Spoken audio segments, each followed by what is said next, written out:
Assalamualaikum warahmatullahi wabarakatuh. Selamat pagi anak-anak. Bagaimana kabarnya hari ini? Alhamdulillah. Kabar baik ya anak-anak. Nah, sebelum pelajaran kita mulai, marilah kita berdoa terlebih dahulu. Ketua kelas Aldi, silahkan untuk memimpin berdoa terlebih dahulu. Bismillahirrahmanirrahim. Rabbi zidni ilma warzuqni fahma. Rabbi shrah li sadri wa yassir li amri wahlul 'uqdatam min lisani yafqahu qawli. Amin ya rabbal alamin. Baik anak-anak, sebelum kita mulai, sekarang Bapak mau mengabsen terlebih dahulu. Hari ini siapa yang tidak masuk? Ya? Heru ya? Heru sedang sakit. Ya, oleh karena itu mari kita doakan bersama-sama. Semoga teman kita Heru bisa sembuh dan dapat sekolah lagi, bersama-sama belajar kita sama-sama. Baik, pada kesempatan kali ini Bapak mau menampilkan sebuah video, di mana video ini mengenai tata cara bersuci. Pada pertemuan yang kemarin kita sudah belajar tentang hidup sehat. Apa itu sudah hidup sehat? Nah, kali ini Bapak akan mengajarkan kalian dengan tujuan yang pertama, kalian mampu menjelaskan rukun-rukun wudhu. Ya, setelah kemarin kita belajar hadas besar dan hadas kecil, sekarang kita akan belajar menghilangkan hadas kecil, yaitu wudhu. Nah, kalian yang pertama harus menjelaskan apa itu rukun-rukun wudhu dulu. Kemudian yang kedua akan mengemukakan hal-hal yang disunahkan wudhu, di dalam wudhu. Kemudian yang ketiga, kalian mampu mengemukakan hal-hal apa saja yang dapat membatalkan wudhu. Ya. Kemudian yang keempat, kalian akan mampu ya merasionalkan dan juga melaksanakan, mengimplementasikan tata cara wudhu yang benar menurut syariat Islam atau yang dibawa oleh Rasulullah Shallallahu Alaihi Wasallam. Silahkan simak video berikut ini. Doa li raf'il hadasi asghari fardhu lillahi ta'ala. Bismillahirrahmanirrahim.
Asyhadu an As tentang seluk-beluk wudhu atau cara menghilangkan hadas kecil, maka Bapak seperti biasa akan membagi kalian menjadi 4 kelompok, di mana 4 kelompok ini akan Bapak beri 4 bahasan yang berbeda, supaya kalian nanti akan tahu mengapa harus wudhu, apa saja rukun-rukun wudhu, kemudian apa saja pembatal wudhu, dan bagaimana cara melaksanakan wudhu yang baik dan benar. Nah, nanti kalian boleh mengeksplorasi jawaban. Nanti Bapak berikan lembar LKPD, lembar kerja peserta didik, di mana di situ kalian setiap kelompok, setiap orang juga bisa mengisi dari form yang sudah Bapak berikan. Nah, oleh karena itu langsung saja. Yang kelompok yang pertama saya bagi, kelompoknya Erna, kelompoknya Aldi, kelompoknya Heri, dan kelompoknya Tony. Yang pertama dicatat untuk kelompok yang pertama, yaitu apa saja rukun-rukun wudhu. Itu untuk kelompok yang pertama. Yang kedua, kelompok yang kedua sebutkan atau cari tahu tentang sunnah-sunnah wudhu. Kemudian yang ketiga, kelompok 3, cari pembatal-pembatal wudhu. Nah, dan kelompok yang keempat, ya, apa fungsi wudhu? Apa fungsi wudhu? Baik, silahkan kalian diskusikan dengan kelompok kalian masing-masing. Jangan sampai ada yang menyendiri. Harus dibicarakan dalam kelompok 1, 2, 3, dan 4 ya. Sudah bagi kelompoknya masing-masing. Nah, Bapak kasih waktu untuk membicarakan. Silahkan digali dari buku paket boleh, kemudian dari internet boleh. Kalau ada yang misalnya tanya kepada sekitar sekolah tentang kepada ustadz-ustadzah boleh. Baik.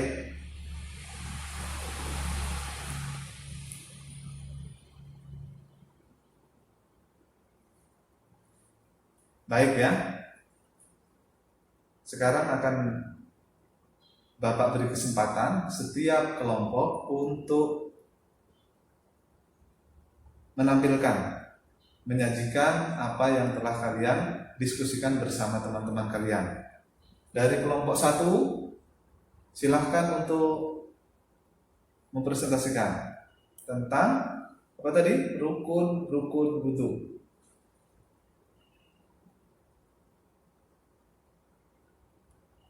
Baik, ada yang menanggapi tentang dari kelompok 1 rukun-rukun wudhu?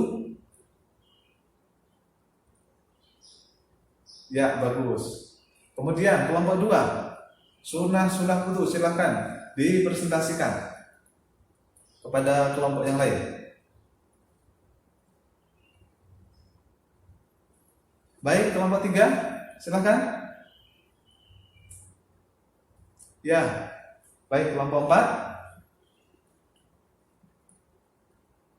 Baik. Sudah ya?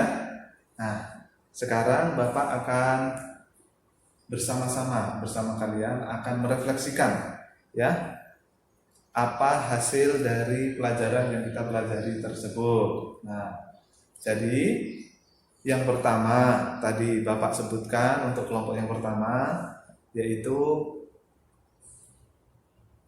tentang rukun-rukun wudhu. Ya benar, seperti apa yang sudah diterangkan kelompok 1 tadi. Kelompok 1 mengatakan rukun-rukun wudhu di berbagai sumber ya, ada 6. Betul sekali. Yang pertama niat. Kemudian yang kedua apa? Yang kedua, iya betul. Yang kedua yaitu dengan mencuci muka. Kemudian yang ketiga apa? Membasuh tangan. Yang keempat, mengusap kepala. Betul, diusap ya. Jadi kalau mengusap itu enggak usap terus, jadi cukup diusap ya. Kemudian yang keempat, membasuh kaki sampai apa? Ya, sampai atas mata kaki. Nah, dimulai dari kanan, jangan lupa ya. Termasuk membasuh tangan tadi, yaitu dimulai dari bagian kanan terlebih dahulu, kemudian kiri sampai siku. Begitu juga kaki juga dari yang kanan terlebih dahulu. Iya betul. Terus yang keenam apa? Tertib atau urut. Siapa yang tahu artinya tertib itu bagaimana? Iya betul Erna. Yang namanya tertib itu harus urut atau runtut. Jadi berurutan. Tidak boleh kemudian kita wudhu, kemudian dimulai dengan kaki terlebih dahulu, kemudian kepala, tidak boleh, harus urut sesuai yang sudah dicontohkan oleh Nabi SAW, yaitu dari berkumur, ya, kemudian membasuh muka dan seterusnya, itu harus urut, ya, bagus. Baik, itu yang pertama, rukun-rukun wudhu ada 6. Kemudian yang kedua, yaitu tentang sunnah-sunnah wudhu, di mana yang sudah dipresentasikan kelompok 2 tadi, yaitu apa tadi? Sunnah wudhu diantaranya berkumur-kumur. Kemudian apa lagi? Istinsyak, iya benar. Istinsyak itu sambil berkumur, kemudian kita memasukkan air ke dalam hidung kita untuk membersihkan mulut dan hidung kita. Itu termasuk sunnah-sunnah wudhu. Ya, kemudian yang ketiga apa tadi? Yang disebutkan tadi? Iya, basuh dengan anggota-anggota wudhu 3 kali. Nah, itu memang disunahkan 3 kali. Semuanya 3 kali itu. Kenapa? Karena itu memang sunnah dari Nabi Muhammad SAW. Betul. Nah, kemudian berdoa betul. Ya, seperti ya. Siapa yang bisa membaca doa setelah wudhu? Oh, baik. Mari kita baca ya bersama-sama doa setelah wudhu. Bismillahirrahmanirrahim. Asyhadu an la ilaha illallah wahdahu la syarikalah wa asyhadu anna Muhammadan abduhu wa rasuluh. Allahumma ij'alni minat tawwabina waj'alni minal mutatahhirin waj'alni min ibadikas sholihin. Amin. Ya, betul. Betul. Ya. Itu ya. Itu dari kelompok 2, betul. Kemudian yang ketiga, ya, apa saja pembatal-pembatal wudhu? Nah, tadi sudah disebutkan, didiskusikan bersama ya. Yang pertama yaitu apa? Buang air besar maupun buang air kecil. Jadi kalau kita mau sholat, kemudian kita mau BAB atau buang air kecil ke WC, setelah itu kita nggak boleh langsung sholat, tapi kita harus berwudu terlebih dahulu. Kemudian apalagi pembatal? Iya, kentut ya, yang sering dijadikan bahan candaan kalian. Nah, itu kentut itu juga membatalkan wudu. Kemudian apalagi yang membatalkan wudu? Setelah buang air besar, buang air kecil, kentut. Iya, betul. Apa tadi? Menyentuh kemaluan. Ya, menyentuh kemaluan itu juga termasuk membatalkan wudu atau menyentuh kubul dan dubur. Nah, betul. Ya, apalagi yang membatalkan wudu? Ya, yang membatalkan wudu salah satunya juga adalah tertidur pulas. Nah, jadi kalau sudah tidur semalaman, mau sholat, meskipun sebelum sholat kita sudah wudu, sebelum tidur kita sudah wudu, kemudian kita bangun mau sholat lail ataupun sholat subuh, kita harus berwudu. Kenapa? Karena kita sudah batal, sudah tidur pulas. Kemudian apa lagi yang batalkan? Iya, yang tadi yang disebutkan sama Erna tadi, ya di zaman Rasulullah, ya makan daging unta itu. Tapi kalau daging yang lain tidak ya. Ya, kalau makan daging kambing batal enggak? Tidak, betul. Kalau makan daging ayam, KFC? Tidak. Kalau makan telur? Tidak. Tapi kalau makan daging unta, maka kita wajib berwudu kembali. Apalagi yang batalkan wudu? Iya, hilang ingatan atau habis itu pingsan. Kita pingsan, setelah kita sadar mau sholat, maka kita harus berwudu. Baik, seperti itu. Nah, sekarang fungsi wudu. Mengapa harus berwudu?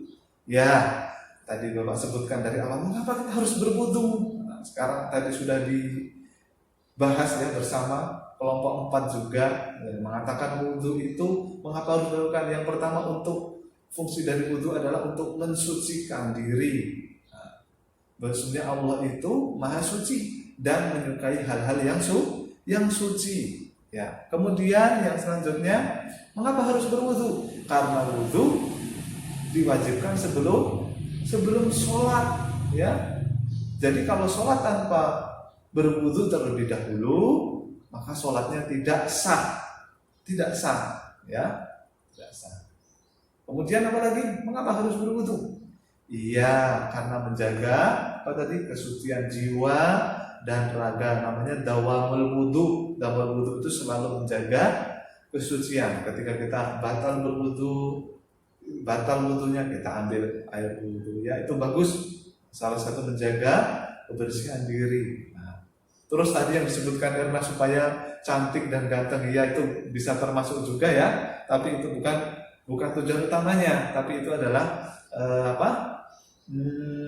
bonusnya. Nah, Orang yang suka berwudu itu wajahnya nanti akan berseri-seri. Dan nanti di hari kiamat juga disebutkan oleh Rasulullah bahwa nanti di hari kiamat, meskipun umat Rasulullah ini kecil-kecil seperti kita ya, seperti kita semua ini, tetapi kata Rasulullah, umatku, kata Rasulullah, nanti akan yang membedakan dengan umat-umat lain adalah mukanya bersinar, kepalanya bersinar, tangannya bersinar, dan kedua kakinya pun akan bersinar. Kenapa? Karena mereka senantiasa 5 kali sehari paling tidak melaksanakan berwudu sebelum melaksanakan sholat. Baik, seperti itulah yang dapat Bapak sampaikan. Mungkin ada pertanyaan yang belum jelas. Apa? Di antara kalian yang belum jelas, boleh? Aldi, ya? Bolehkah wudu sholat zuhur belum ada ya? Belum batal, kemudian pas datang waktu asar sholat tadi boleh tidak? Boleh, selama dia belum batal ya, batal wudu itu boleh. Kecuali terkena hal-hal yang batalkan tadi, maka dia harus berwudu. Ya, karena kalau tidak ada air, ya kalau tidak ada air, nah oleh karena itu, ya di akhir pelajaran ini Bapak berpesan, ya setelah LKPD itu nanti kalian isi, nanti kalian kumpulkan, ya kepada ketua kelas, dan ketua kelas memberikan kepada Bapak guru ya. Nah, setelah kita merefleksikan atau apa yang kita pelajari tadi sudah tahu ya, apa itu rukun wudu, sunah-sunah wudu, pembatal-pembatal wudu, fungsi wudu, maka besok yang akan datang seperti yang dikatakan Erna tadi, kalau tidak ada air bagaimana Pak wudunya? Nah, besok di pertemuan yang selanjutnya kita akan membahas tentang tayamum. Nah, tayamum itu seperti yang disebutkan Erna tadi. Kalau tidak ada air bagaimana Pak wudunya? Ya, nanti kita akan bahas di minggu depan, dan kerjakan LKPD yang sudah Bapak berikan tadi ya. Jangan lupa, dan marilah kita akhiri pelajaran kita dengan seperti biasa dengan kafaratul majelis ya, supaya tolabul ilmi belajar kita pada pagi hari ini dicatat sebagai amal kebaikan oleh Allah Subhanahu wa taala. Kita sama-sama ya, ketua kelas.